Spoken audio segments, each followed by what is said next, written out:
విజయనగరం జిల్లా టీడీపీ అధ్యక్షుడు కిమిడి నాగార్జున పార్టీ కార్యాలయం అశోక్ బంగ్లాలో సమావేశం నిర్వహించారు. గత వైసీపీ ప్రభుత్వంలో ఇంట్లో ఎంతమంది విద్యార్థులు ఉన్నప్పటికీ ఒక్కరికే అమ్మఒడి పథకాన్ని అమలు చేసిందన్నారు.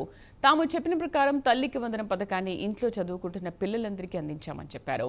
మంత్రి లోకేష్ చెప్పిన మాట ప్రకారం పాఠశాలల ప్రారంభం సమయానికి ఒక్క విద్యార్థికి 15,000 రూపాయలు చొప్పున ప్రభుత్వం విడుదల చేసిందన్నారు.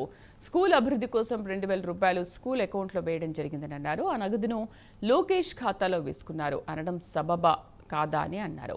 గత 5 ఏళ్లు నీచమైన పరిపాలన అందించారు కాబట్టి ప్రజలు ఇంట్లో కూర్చోబెట్టారని నాగార్జున విమర్శించారు.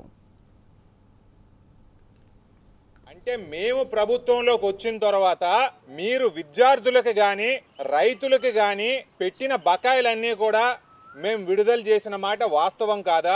4 నెలలకి 5 నెలలకి మీరు రైతులకి డబ్బులు ఇస్తా ఉంటే మేము కొనుగోలు చేసిన 24 గంటల్లోనే వారి అకౌంట్లలోకి డబ్బులు జమ అయింది అన్న విషయం నిజం కాదా? ఈ రోజున మళ్ళీ మేము తల్లికి వందనం కార్యక్రమం చేసాం. ఇంకో వారం రోజుల్లో రైతన్నలకి మేము ఏదైతే సంవత్సరం వారీగా ఇస్తామన్న డబ్బు ఏదైతే ఉందో అది కూడా దగ్గరలోనే ఇస్తాము అని చెప్పి ఈ సందర్భంగా తెలియజేస్తూ ఉన్నాం.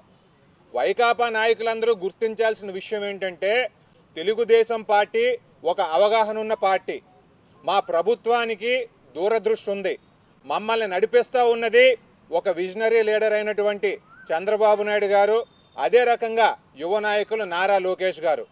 ఆంధ్రదేశంలో ఉన్న ప్రజలందరికీ కూడా మంచి ఏ రకంగా చేద్దామనే వీళ్ళు 24 గంటలు కూడా ఆలోచిస్తూ ఉంటారు. మా ప్రభుత్వం వచ్చిన తర్వాత ప్రజలందరూ కూడా ఈ మంచి పథకాల యొక్క ఫలాలన్నీ కూడా చూస్తున్నారు.